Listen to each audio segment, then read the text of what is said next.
And welcome to Tales from the Tips. I'm DA alongside 15-year Tour Caddy Mick Middlemo. We're just a couple guys that love to talk about the game of golf, both inside and outside the ropes, but we come at it from a different perspective. Mick, Sir, this is a special edition of Tales from the Tips. it is We are post round.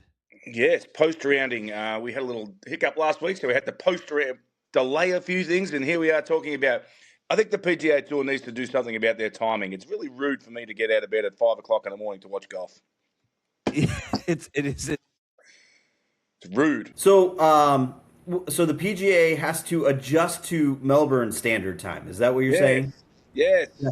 Getting out of bed at 4 or 5 o'clock in the morning to watch golf. It's ridiculous. Ridiculous.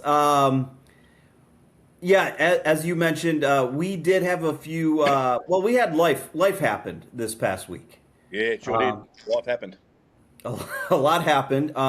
We'll update. Let's do this. Let's start with that. Let's update the listeners of why we didn't do our preview show, and then we will tell you who we actually had picked, and then our thoughts of what transpired. How's that? Okay. All right. Let's do that. So let's do that. Let's grip it and rip it.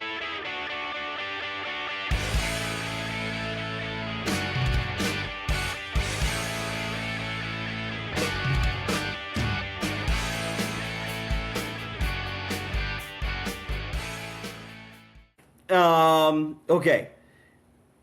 Literally. So I guess let's start here. We were scheduled Tuesday to record. Yep. And you and Dad, you had a busy day already on Tuesday with Dad because he had some stuff that he had to do at the hospital. Which is Wednesday my time, by the way. Which is right. Which is Wednesday morning. We are on a 14-hour time difference for those that are keeping track. And so you and Dad got all the medical stuff covered. Yes, we did. And then we're on your way home that evening. Mm-hmm. And Dad took a little tumble.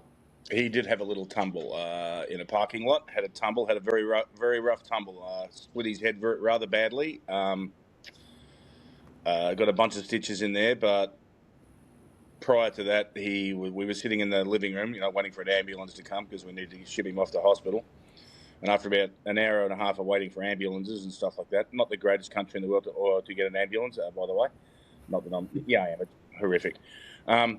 He started to complain that his elbow was sore, so I took his jumper or his sweater off, and his elbow was rather swollen like a beach ball. And as it turns out, he took the whole tip off his elbow, so he's had to have surgery. He's still in hospital. Had to have elbow surgery. Had to have a plate 2 pins in his elbow. He's also got a broken finger. He got some stitches in the head, and he's not travelling that well right now. It's very hard for an 88-year-old man to get around with his arm in a sling. So he's probably going to be out of commission and probably rehab facility probably for the next 6 weeks. Yeah, you texted me just before we were going to go jump on and said, Houston, we have a problem. Dad took a tumble, and then sent me a pretty gruesome photo. I then shared that with Lynn because she was inquiring why I was still downstairs. And I said, well, I don't think we're recording tonight. And she goes, well, when are you going to record? Because while you have that going on, my middle daughter graduated high school this week. So we had inbound family starting Wednesday all the way through last night. As a matter of fact, they left all this morning. So we had high school graduation Thursday evening, and then on Saturday was her graduation party. And you were dealing with all the stuff with Dad. So life happened. Life happened. Yes, life happened. We got to the hospital at 8:30 on Wednesday night, and I sat up with Dad the whole night, and we got to see a doctor at 12 noon on Thursday. There are so many things that we could say, but we will just leave it there. I'm glad. Let's do it. Let's say this. I am glad that Dad is doing better and he's in recovery, and that the fine medical staff that finally got to Dad Yes. were able to take good care of him and get him on the mend. That's the first time I've pulled an all-nighter staying awake since Vegas. Yeah, I was gonna say that's a great question. When was the last time, Mick? But you just answered that. Vegas, So, when you were out there with the tour. yeah, we pulled an all-nighter there one night. There was no bed. We did a close to a 40-hour session there one time. Just no I, well, sleeping. I I think the scenery there would have been a lot better than what you were dealing with Yeah, this week. yeah, Um, yeah. so Hospitals with at that, midnight. Interesting. well, congratulations to Chris Wrighton, who won his first PGA Tour victory last week at the Truist Championship. Congratulations to Brent Snedeker, whose first win in over a decade took place there at the One Flight Myrtle Beach Classic, the opposite field event down in Myrtle Beach. Congratulations to your guy, your buddy, Boo Weekley, who wins on the Champions Tour. And since World Number One took off, Number Two won. Congratulations to Gina Titakun, who won up in New Jersey. So, Mick, One more though.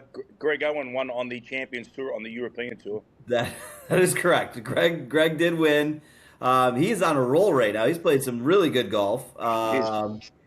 We've got to get it connected back with him because speaking of someone playing good golf, we really haven't had a chance to talk about it. Our buddy Stuart Sink. Now, Yeah.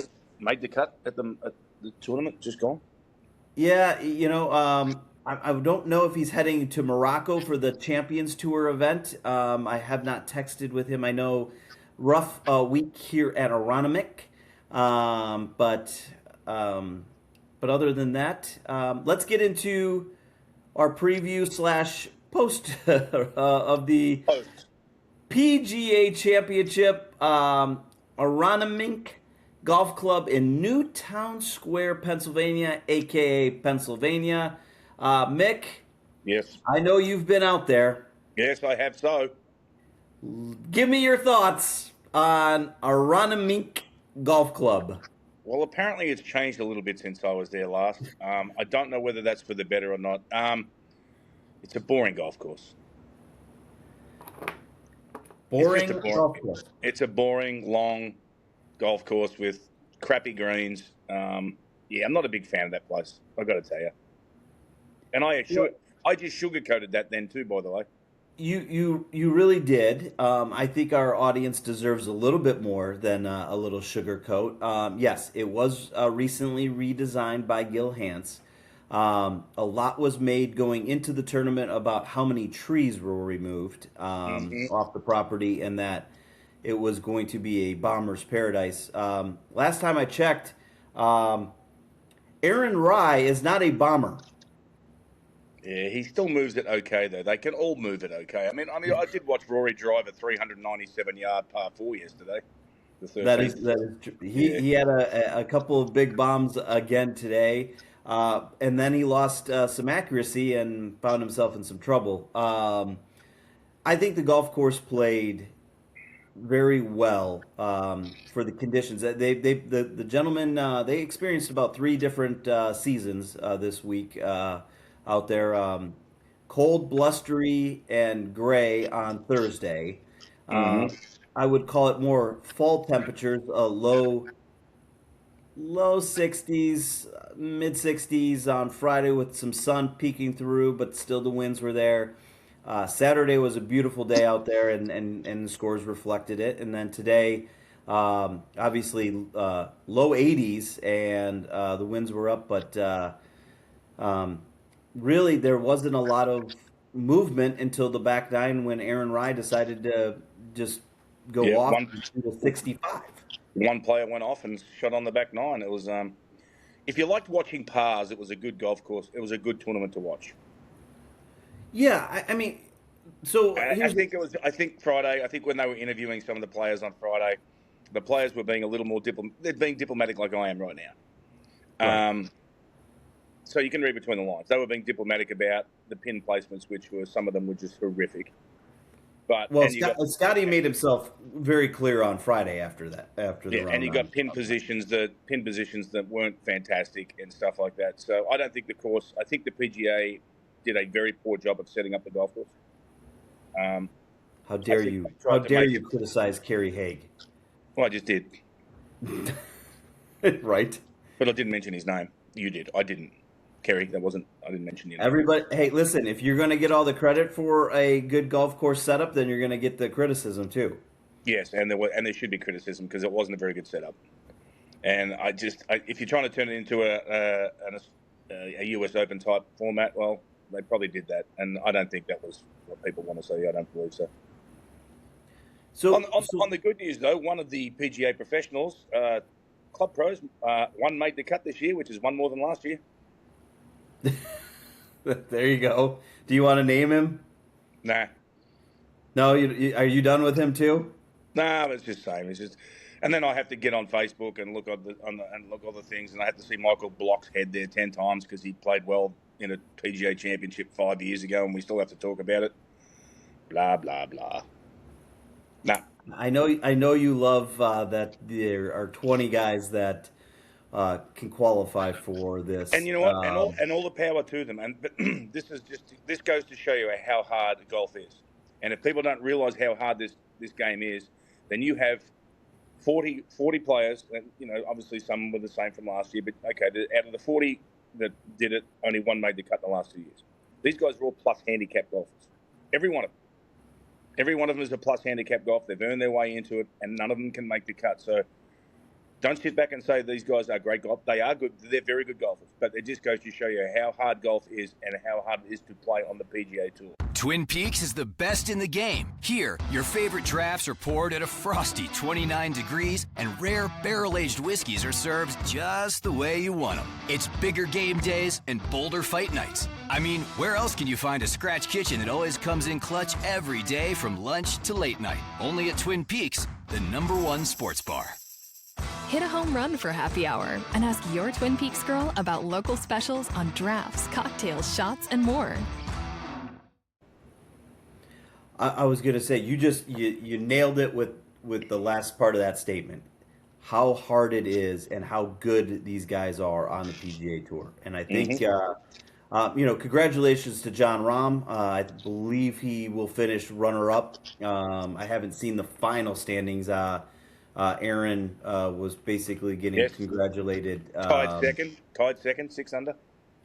Tied second. Okay, yeah, I hadn't seen it. Okay, Cameron Smith fired the coach he's had since he was 9, and he finished T7th.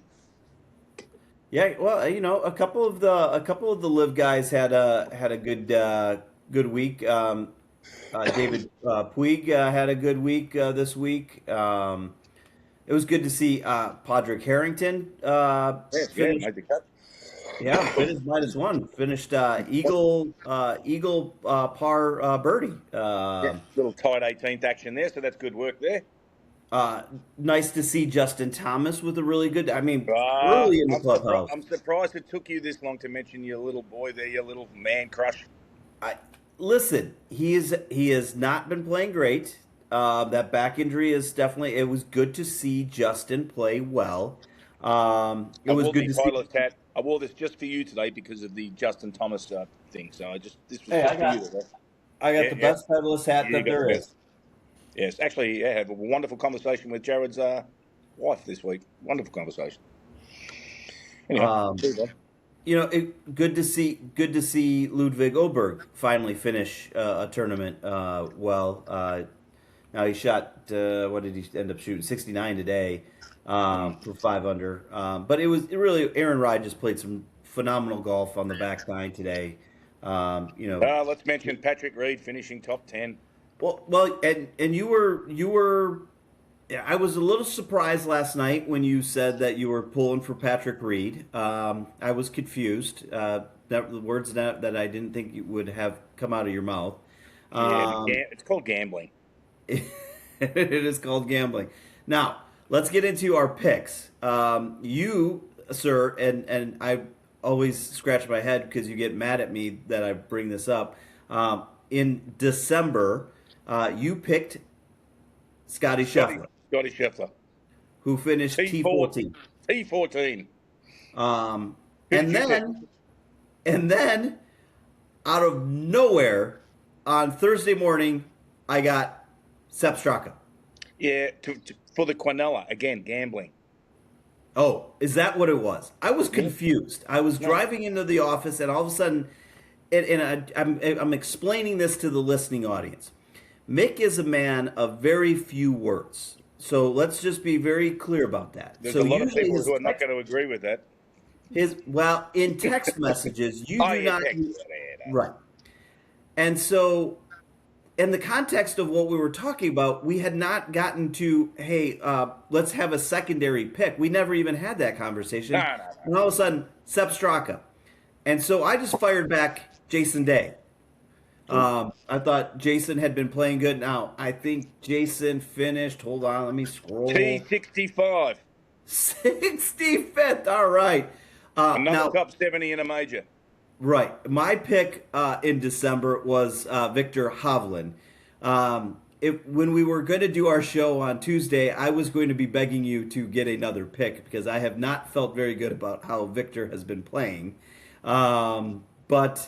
And clearly he didn't play well. He missed the cut. He shot the same as our guy, Stuart Sink, +6. Rory, of course, had a good Saturday, and then, He had a very short press conference on Thursday about how well he played. He didn't play very well on Thursday. That's not what he said. That's not the word he used. What did he say? I'm not allowed to swear. Well, don't swear. Well, he started with SH and, yeah. It was How did you play today? And he went, one word. That was it. So, and then they asked him on Friday, how did you play? And he went, not as yesterday. Right. And then Saturday he played out of his mind. Yeah. Shooting 66. I think low round of the day was Chris Gotterup on Saturday. And then today, Kurt Kitayama. There's a name for you. Ripped up a quick 63. Yeah, it goes out and rips a 63. I believe that ties a course record, if I remember. Shot 30 on the front. Just a smooth 30. Nothing to look at. Justin Rose finished top 10 with his new McLaren clubs. Say that 10 times in a row. Justin had a good Saturday, shooting 65. I thought he was going to make a run today. There was something... It's not 100 today. Yeah, but I felt like he had it. But fell a little short. Max Grazerman was peaking. It was funny, though, looking at the leaderboard, we had 7 tied after round 1. Yes, it was a very bunched leaderboard. When you look at the guys in the top 5, not a single one of them was in the I would like to know what odds the winner was at the start of this tournament. I didn't look, but he wasn't exactly... He did have a top 10 last week at the Myrtle Beach Classic. He finished 5th. And so I guess he came in with a little bit of form, but let's go back to his form before you're coming into this tournament. Let's go Sony, 50th, 73rd, 28th, 23rd, 84th, 85th, 48th. That's not exactly setting the world on fire till you have a 5th at the secondary tournament, and then you come out and win a major. I was going to say, you go, and here's the best, is you go even par, 1 under, 2 under, or 3 under, and then you go nuts and shoot 65. Yeah. You didn't see that one coming. Definitely didn't see the English. He would have been down there with the long odds, like with Martin Kamer, who, by the way, started off the tournament very well. But, speaking of another guy that just completely fell off the face of the earth when he went over to live, had a nice first round and then disappeared like he did once he went to live. We're not allowed to talk about live. I'm glad Cam Smith has decided to get off the fishing boat. He played well. That was good to see. But yes, anyway, so we've wrapped that up. Not my favourite golf course. That was when wasn't. That's when I ran into Tiger at the Holiday Inn Express.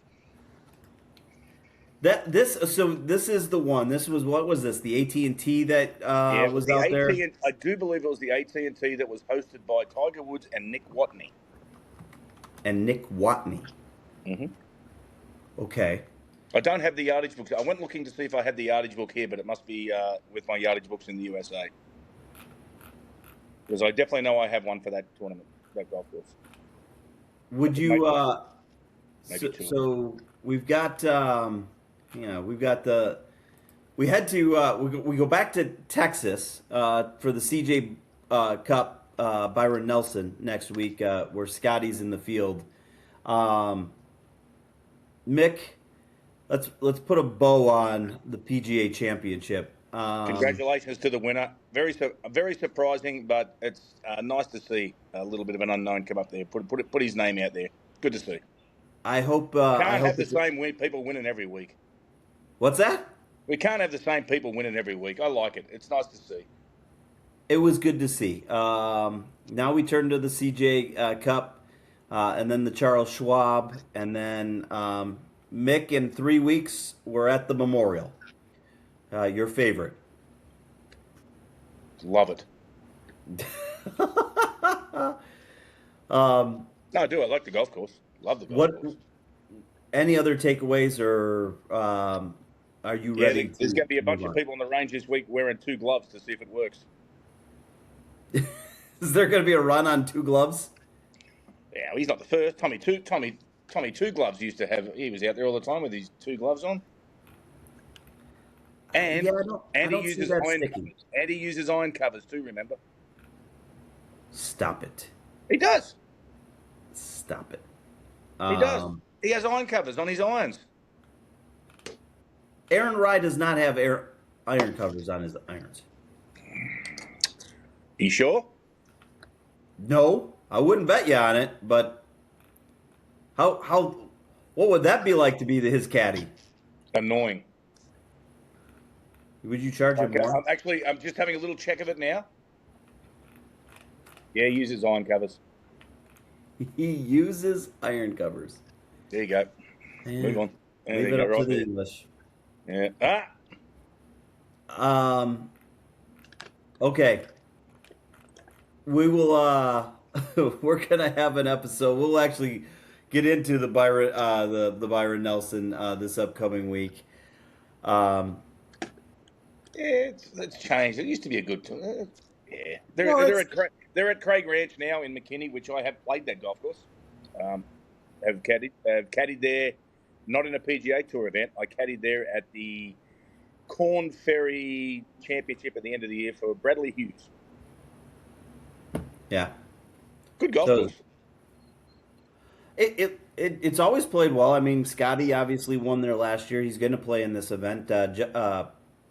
Another Jordan Spieth. Spieth had a nice tournament. Never was in contention, but you know. I used to like the other place where they had the Byron Nelson there in Dallas. It was nice. Yeah, I'd have to go back and look. I can't remember which. I can't remember that. It was the TPC at Las Colinas, I believe. Well, yeah, I know that might be San Antonio. But it was a TPC course. But good golf course. Very, very good. Used to be a great field too, but that's kind of whittling away as well now.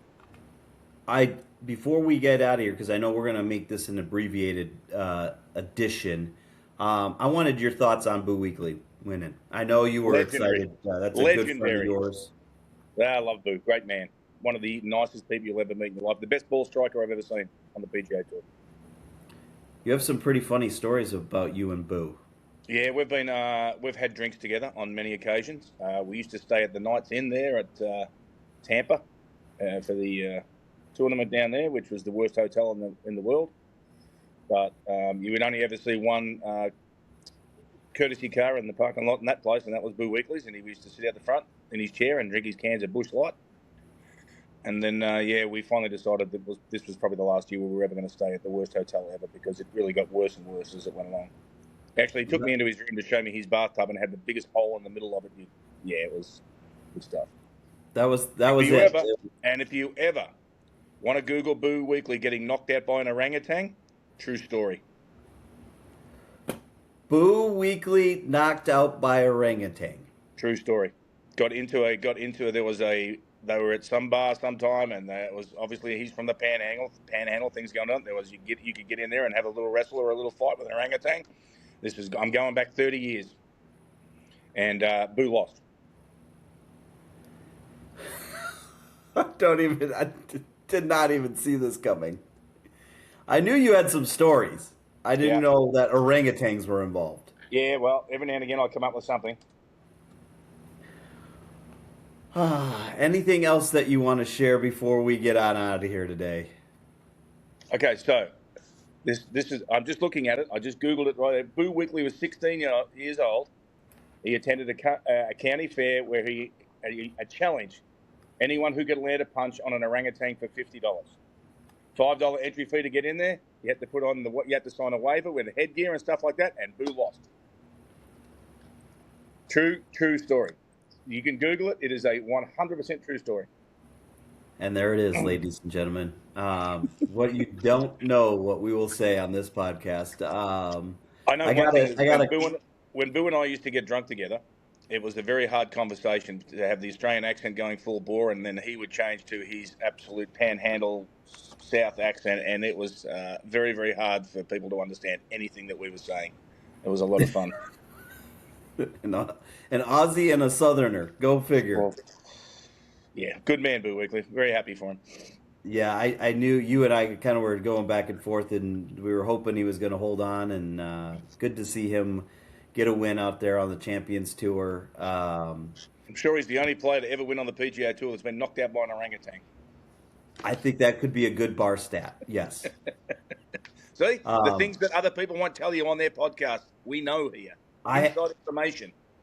I had a lot of people, family that was in for the graduation that are starting to listen, and they started laughing, and they're like, and they were asking, where's Mick? And I said, well, clearly you haven't gotten to a couple episodes because Mick is back in Australia, and they're like, we were hoping to meet him. My uncle Ed is a big fan of the podcast now. He goes, you quite show some personality on that thing. And I said, well, I mean, I gotta behave here, but on there, suggesting you don't have a personality?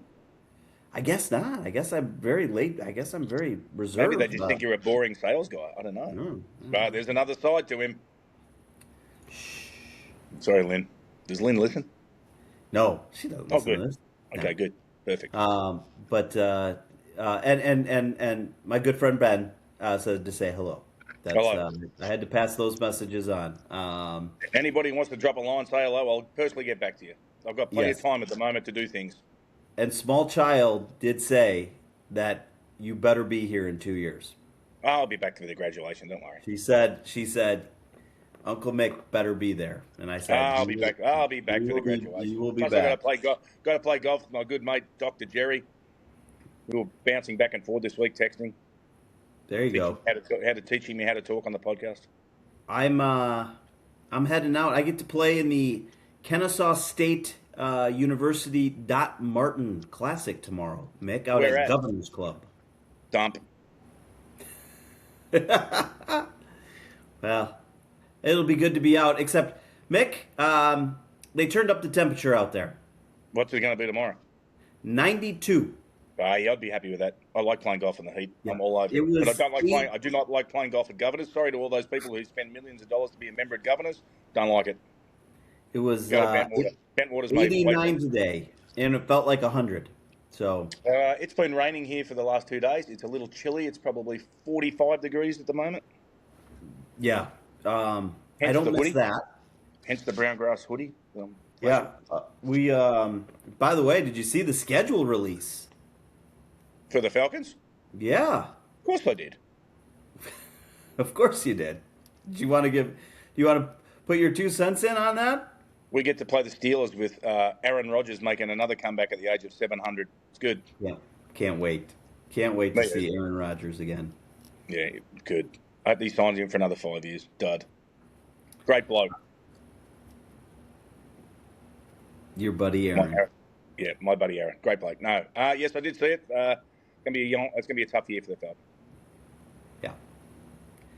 Yeah, it was not a good schedule for a broadcaster on the radio side like me, and it's certainly not a good one for the Falcons unless they get some help and some guys aren't playing those weeks that they play. So maybe we got Tua. Anyway, in the fish we trust. No, we don't. And well, the Braves buddy, are playing, and the Braves are playing beautifully, and the Cubs have faltered a little bit. Yeah, and the Tigers have stubbed their toe as well. That's all right. It's a long season. We're only in May. We'll get there. It is. We'll see where it shakes out here in the next couple of months. I'm gonna get on out of here. I got some things I gotta go clean up. Oh. So, next episode we will get into the CJ Cup, Byron Nelson, and we'll kind of just start previewing starting to look ahead to the Memorial. Yep. Isn't Colonial after? Yeah, Colonial is right after that. Yeah. Good. Now that's a good golf course right there. Yep. Talk about one of my favorites on tour. Beautiful. You do love the Colonial. Beautiful golf course. Love that place. The All right, we'll get out of here. Club Challenge. Yes. Thanks for teeing up with us on Tales from the Tips. If you're catching us on YouTube, make sure you give us a like, hit that subscribe button, drop us a comment, let us know what you think. We're having all sorts of fun issues today. You can find Tales from the Tips wherever you find your favorite podcast. Apple, Spotify, YouTube, and now available on iHeart Podcast. Just search for Tales from the Tips under podcast. Hit the plus button, subscribe, and enjoy. Mick. Yes, sir. You can find us on all the socials, Instagram, X, and your favorite TikTok. TikTok. I just got the doorbell rang. There was a beep from TikTok. And of course, there you go. Mick is on TikTok now. Kim Joyner's helping him. Fact. And you can catch this, like the one person that's watching, and we know who it is, Chris Fortney right now. You can watch Twitch live. Just hit your notifications button for when we go live. It will tell you, and you can come on and watch this thing happen without any of the amazing editing that I make Slim or myself do. So Mick, not me. Yes, I'm gonna try to keep those drives straight. I'm gonna try to roll in putts, and sir, I'm definitely gonna try to keep that score low because I know there's gonna be a bunch of pencil whippers tomorrow. Yeah, good luck with the softest greens in the world too, by the way. We'll see you next time on Tales from the Tips. Bye, Governor.